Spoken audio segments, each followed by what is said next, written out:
From the late 80s to the mid-90s, Alan Conway, a sometime travel agent and conman from Harrow, impersonated film director Stanley Kubrick. Alan Conway at that time was just a person who was another Joe Bloggs, Joe Doe. I was just one of a million people living in London. But then I realized I didn't have to be. And I went on stage and played my role. I was in London and I wanted to see a show. It was a remake of Rose Tattoo. And Julie Walters was in it with Patricia Hayes. So I went to the box office. There were no seats at that time. And I said, look, I don't want to throw my name around, but I'll tell you who I am. I'm Stanley Kubrick, and I very much like to see the show tonight. Have you got a single seat? Yes, we certainly have a single seat for you. Would you like to see them afterwards? I said, sure. So I saw the show, and then a man came just at the finish, took me to their dressing room, and we chatted for half an hour about what she's doing. She would like very much to work for me because she knew a lot about my films. I'm sorry, his films. And so did Patricia Hayes. She said, I'd love to work for you. I said, well, I'll think about it. And I walked out into the grey night, and as far as they're concerned, they met Stanley Kubrick. And I may be doing something for them. And I got a big buzz. Alan Conway's great stroke of luck was, not luck probably, deliberation, that he picked a man whose image was very little known to the rest of the world, because Kubrick had an almost obsessive desire not to be photographed by people, even his own camera crew. The moment I had a few vodka and tonics in me, Mr. Kubrick was around, and that was all over the world. It was in the summer of 1993, in a West End restaurant called Joe Allen's, that Frank Rich, the theatre critic of the New York Times, was having supper with his wife, with a Hollywood producer, and with a tennis correspondent of another Washington newspaper, when suddenly a man detached himself from a group at another table. And I just turned around. I heard their American accent. And of course, I had an American accent as Kubrick. And I just turned around and said, where do you come from? And not like that, because I'm Alan Conway now. But what I did say was, near enough, where do you come from? And they said, from New York. New York! My God, where in New York? And we started talking. And he introduced himself, having obviously heard what they were talking about, as Stanley Kubrick. And he said, Stanley Kubrick, I've been wanting to meet you for 25 years. I said, well, here you are. And we met in London. Now, you might think that two hard-bitten journalists and a Hollywood producer would have been somewhat skeptical, and up to a point they were. But they were sufficiently interested and flattered, I think, by the contiguous celebrity of this man who'd appeared out of nowhere and said he was Stanley Kubrick, to make inquiries the next day and eventually to write an article that didn't exactly say that they'd been taken in, but nevertheless cast certain doubts on this man. And of course I quite quickly discovered when I telephoned Stanley Kubrick that he had been nowhere near Joe Allen's. But to my surprise, about a couple of weeks later, my own telephone rang, and a man claiming to be Stanley Kubrick began to engage me in conversation. And out of journalistic interest and perhaps a little mischief-making, I led him on, and it was Alan Conway, trying to tell me all about his life as Stanley Kubrick, where he lived at that time in Hertfordshire, his family, his film plans, etc. And, you know, he got nearly every detail wrong.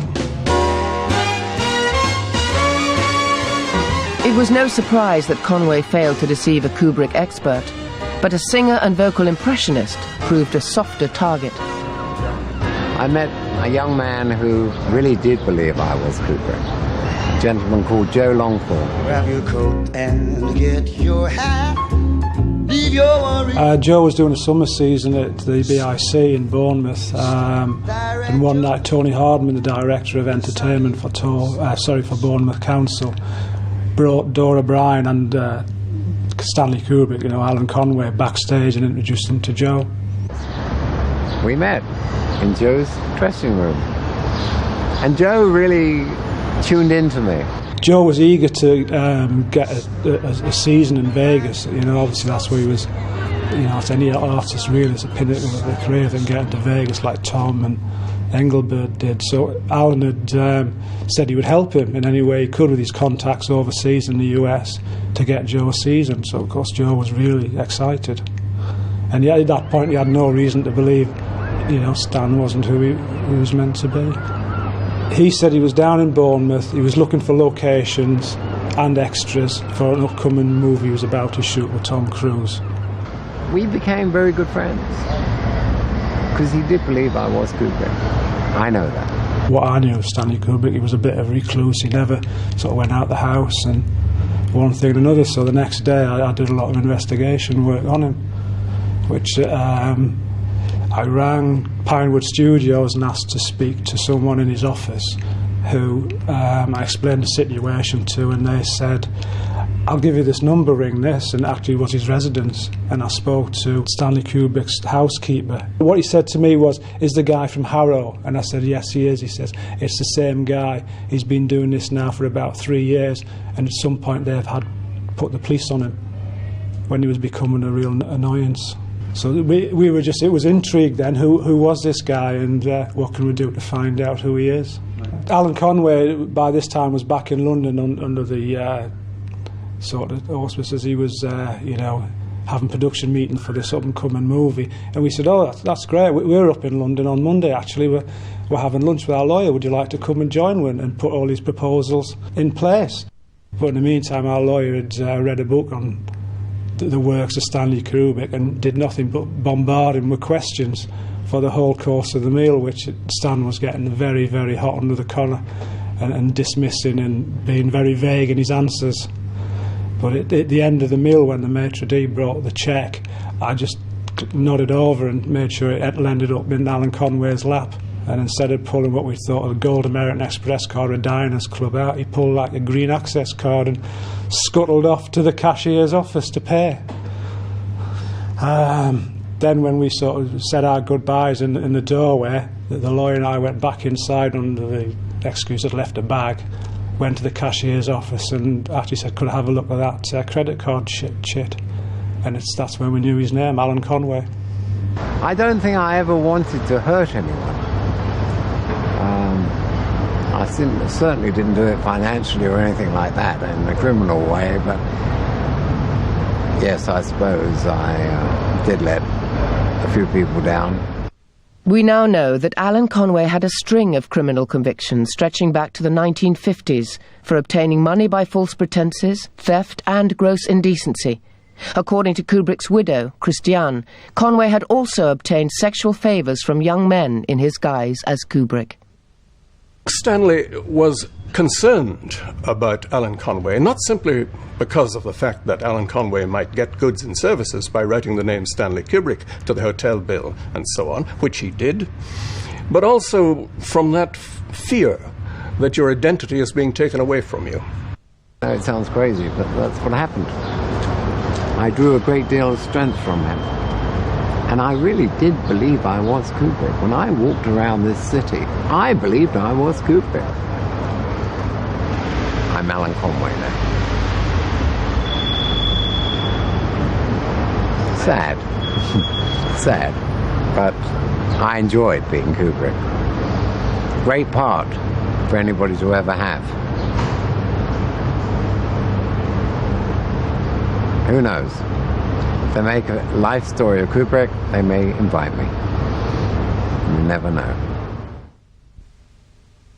In an ironic twist of fate, it is Conway's life that is now attracting filmmakers' attention, as 2 recent articles about him have been optioned for the screen. I would be surprised if, A, much money changed hands to option those 2 articles, and I would be even more surprised, although who knows what the crazy film industry does, if anyone put a large sum of money into producing a movie called I Was Stanley Kubrick's Double.